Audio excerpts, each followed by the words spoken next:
Next, we're going to take a look at direct advertising, or what I call direct advertising, which simply means getting sponsors to pay for advertising on your blog, and you go connect with them directly. So there's no intermediary, there's no third-party service. So with contextual advertising, like I was talking about in the previous presentation, there's a third party there, whether it's Google AdSense, maybe even an affiliate network like ClickBank. There's this intermediary party that connects the advertisers with the content producers. We're the content producers, we're the bloggers, and the advertisers come to the third party and they create the transaction, that relationship there. With direct sponsorship, you go directly to a sponsor who then pays money to put advertisements on your blog. Now, this method of monetization can be extremely effective if you have the kind of traffic levels that warrant a sponsor paying money to advertise to your audience. So this may be something you're not quite ready for yet. As a sort of rule of thumb, I found that most blogs seem to be able to make some money at about 500 unique visitors a day, or some way to reach 500 subscribers. It's not a hard rule, but generally that's where people start making enough money that it's significant for them. But I'll talk about how you price direct advertising in a moment. First, to clarify what direct advertising is, it's essentially when someone pays money to put some form of advertising. The most common form of advertising on your blog is banners, and you probably haven't already seen many blogs that have banners on them. You may already have them on your blog. So that's simply a case of setting up some places on your blog to put banner shapes. Now, there are some uniform banner sizes that most websites and advertisers prefer to use. Things like the 468 by 60 banner, the leaderboard, which is a bit longer, then there's the square box, and then there's those smaller boxes, the 125 by 125 pixel shape boxes, which you see down the sidebar of many blogs, including my own blog. Very common nowadays. Now, there's all kinds of arguments about the effectiveness of banner advertising as a means to drive traffic. That's not really too important for you. I mean, obviously you need to satisfy an advertiser for them to continue to pay money to sponsor your blog. But bear in mind, it's not just about traffic. Often banner sponsorship, and this is the way I like to present it to my sponsors, is about branding as much as it can be about traffic, because you gotta face facts. Banners don't get clicked very often. And in most cases, banners will not drive, waves and waves of traffic to an advertiser, but there's the ability of a banner to create some sort of brand awareness, and that can in turn lead to an association with your blog. So if your blog has a strong credibility in a marketplace, the advertiser that sponsors your blog may not get a lot of traffic through their banners, but they may get a lot of inferred credibility. Sort of, I call it credibility transference. So by association, they are perceived as a better quality, company. So their product is a higher perceived value in that case. So just be aware of that when you're pitching to sponsors. It's not just about traffic, it's also about branding. So that's banners. You may also have text links. You may also have paid reviews, sponsored audio or video. For example, you can put a little jingle at the beginning or the end of your podcast, or maybe even have little ad breaks. A lot of online radio shows are actually like radio shows with little 2 to 3 minute ad breaks between segments. Same goes for video. You might put a little 30-second promotion at the start of a video you put on your blog before the actual content video starts, and you can have sponsors pay money to put that form of advertising on your blog. You can go all kinds of places with this form of advertising. In my case, I've pretty much relied mostly on banners recently.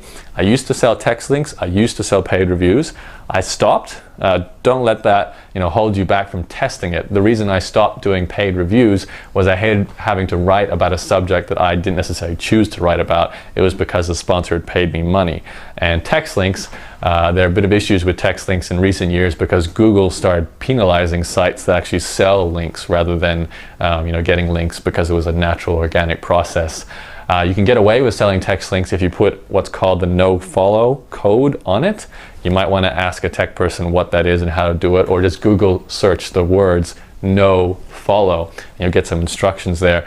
That just means your text link doesn't pass on any search engine ranking points, no ranking juice as you might call it, and that's okay. You can sell text links that way without getting into trouble with Google if you're worried about that sort of thing.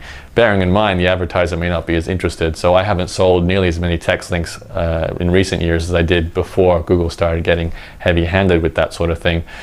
regardless of all of that, it's worth having the options available. So put these things out there if you're prepared to do so by creating what I call a really good and powerful advertise page. So here's how I structure my system.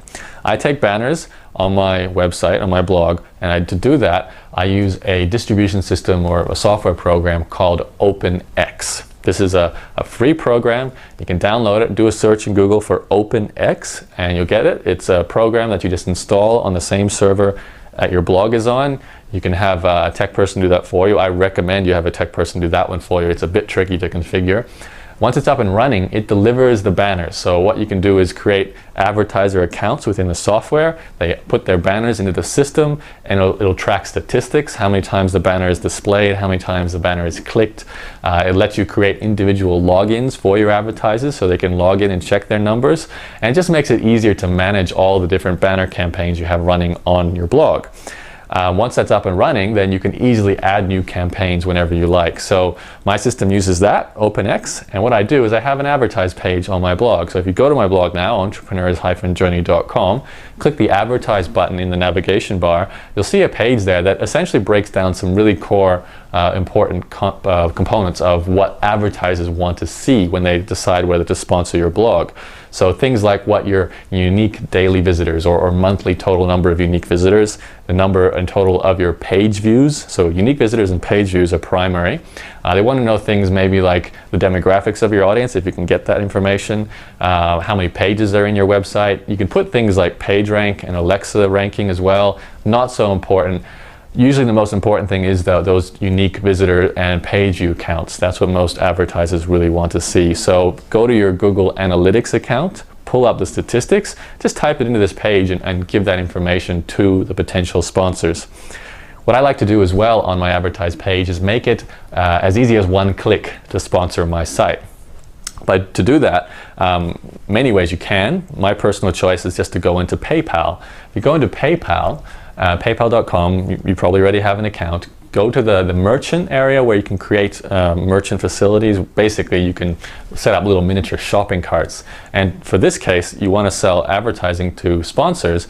Let's say you want to charge $50 a month for a banner. What you can do is go into PayPal and create a link that if someone clicks it, it will go to PayPal, charge them $50, get them onto a recurring subscription of $50 a month, and that money goes into your PayPal account. So you go into PayPal, create that link, you copy the code, put it into your advertising page, and therefore a sponsor can read the information about that type of advertising campaign. They decide they want to buy it, they just click the link, the money goes straight into your PayPal account, and they just email you to send you their banners or whatever it is they're sponsoring with. So the advertiser comes to your advertise page and they'll see different campaigns. And again, all of this is in my advertising page, so you're welcome to copy it.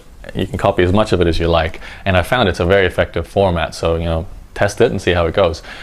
They come to your page and you'll have listings of campaigns. The way I like to do this is to bunch different banners together. So you can get the short banner, the long banner, the square in a package, and maybe the package costs $200 a month. And then all they do is they read what they get, how much it costs, they want to buy, they click the link, they go through that PayPal process I mentioned before, they pay me the money, and then they just email their creatives, as it's called, their banners, to my admin assistant. She adds it to OpenX, as I mentioned before, the banner management system, and the banners go live on my blog. It's as simple as that. The beautiful thing about that process is it's hands-off from me. I actually right now have at least 6 or 7 different sponsors on my blog paying me monthly fees without me actually doing anything to make that money, besides obviously continuing to write my blog. So again, it's completely automated. This is one of the best passive income sources you can generate from a blog.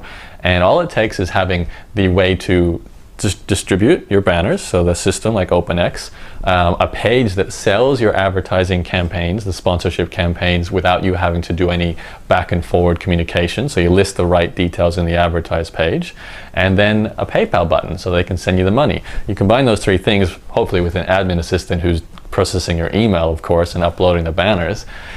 They do it all for you. So that really can be completely passive, completely automated. And it's got to be around $2,000 a month of my income.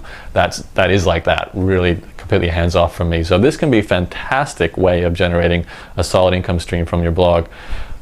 of course, there is a few criteria for this to work. So I don't actively do this anymore because my blog has enough traffic. When you're starting out, your blog may not have much traffic, so what you're going to need to do is find sponsors yourself manually.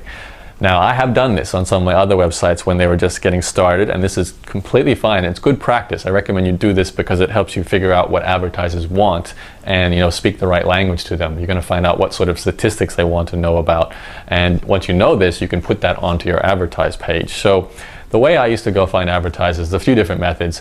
By far the best method for me was actually just to go find other websites in my marketplace and see what companies sponsor them. So to see what banners are on other websites in your market, find that company, look for their contact details, send them an email saying, "Hi, I noticed you're sponsoring this blog. My blog is a similar audience. Do you want to try a campaign on my site?" Maybe do them a deal for 3 months, something like that.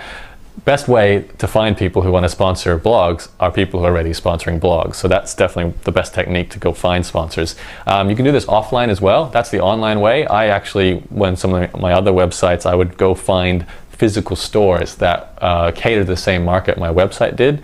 I'd call up the physical store and say, "Hey, I've got this website, I've got this many visitors a day, do you want to sponsor it?" Or just send that in an email if you can find an email contact. So offline or online, find where the companies are, get in touch with them and ask. That's not too hard. So outside of finding advertisers by directly approaching them online or offline, you can use brokers. I did mention brokers at the start of this presentation as compared to affiliate brokers. I mentioned in the previous presentation about ClickBank, and also of course Google AdSense is actually a broker. It's a third party that finds sponsors for your blog.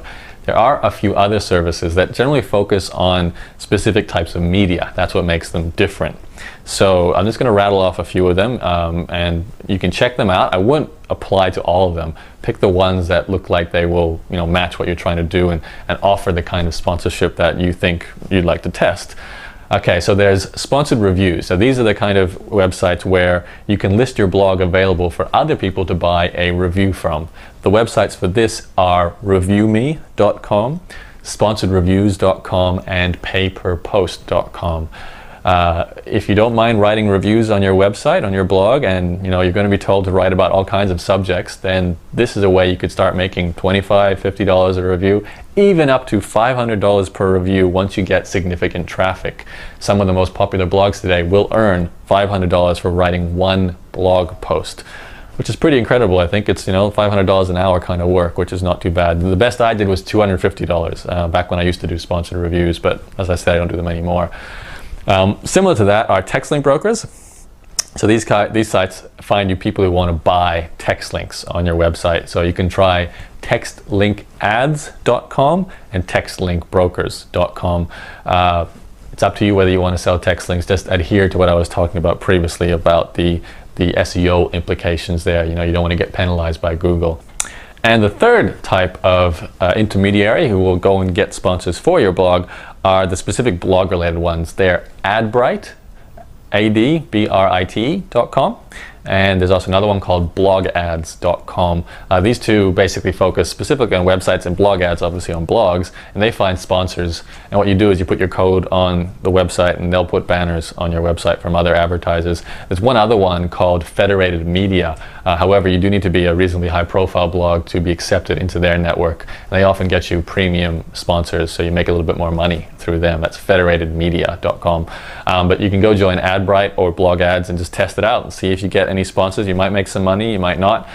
Bear in mind with any of these third-party brokering networks, you're always losing some money because you're paying part of that income to the third party. That's why I think direct advertising is always a more lucrative option. So if you've got enough traffic to warrant people buying advertising on your blog, it's almost always better to go directly to sponsors. That's been my philosophy ever since the first year of my blogging, because as soon as I had enough traffic that I could go out there and suggest to a sponsor, try advertising on my blog, I get 100% of the income that way, but I have to split it if I use any of those brokering services I just talked about. So bear that in mind when you go through this, evolution of monetizing your blog. One last thing to cover before we wrap up this section on direct advertising is how much exactly to charge if you are going to get sponsors directly onto your blog. Now, I've always used charge by the month. So you get this banner for this price per month. I like that because it doesn't matter how much traffic you get, how many clicks the banner gets, how many impressions the banner gets. None of that matters. Well, it does matter, but you're getting paid that lump sum no matter what the conditions are, and the advertiser decides whether they're getting value. The alternatives to that are getting paid per click or getting paid per impression or thousands impressions, what's called the CPM method of advertising. I've done these early on, and most cases, because these rely so much on the raw clicks or the raw traffic to your website, you get very little money from them. Again, what I talked about with branding really plays a part here. The value proposition should not just be about impressions and clicks. It's also about branding when it comes to direct sponsorship. So you need to be able to justify a price there that makes it worth your while. That's why $50 a month, $100 a month, I believe, is the best way to go. And that's what I recommend you do as well. Charge by the month. Now, if you're curious about how much you can charge, my answer to that question is as much as an advertiser is willing to spend. That's not very helpful though if you're just getting started. So what you need to do is look at these sort of averages as base metrics to run with. This is how it works. If you have 500 unique visitors a day, you can usually charge about $50 per month for a basic banner or a set of different banners. So that's what I've run with. If you have 1,000 visitors a day, you can get about $100. So it's about 10%. If you take 10% of your raw unique visitors, that's how much you can charge per month for a type of advertising. That doesn't scale on a linear basis. If you have 10,000 visitors a day, that doesn't necessarily mean you're going to get $1,000 a month for a type of sponsorship. You might, and that could be the ballpark area you have to look for, but just bear in mind that it doesn't scale linearly like that. It may increase more or decrease depending on what type of traffic you've got. And a lot of this really rests on the audience you have. If you're talking about real estate, and the average person in the real estate niche might be worth $10,000, $15,000, $20,000 to a real estate agent when they buy a house, that lead is worth a lot of money. So they may be willing to spend lots and lots of money to sponsor your real estate blog. However, if you're in a niche where most of the information is free, and the person who eventually does buy something, they're buying $10 products or $5 products and not spending a lot of money, your audience isn't worth as much. So you might have to be very creative with how you monetize your site. So you've got to bear this in mind. The best way to get an answer is to actually put something out there and see what advertisers are willing to spend. And I often will move my prices up and down. If I have a lot of demand, bump the price. Not much demand, lower the price. See what happens. Do some testing and you'll get some results that way. Okay, that wraps up the presentation on direct sponsorship. In the next one, we'll take a look at combining all of this into a really big money-making machine behind your blog.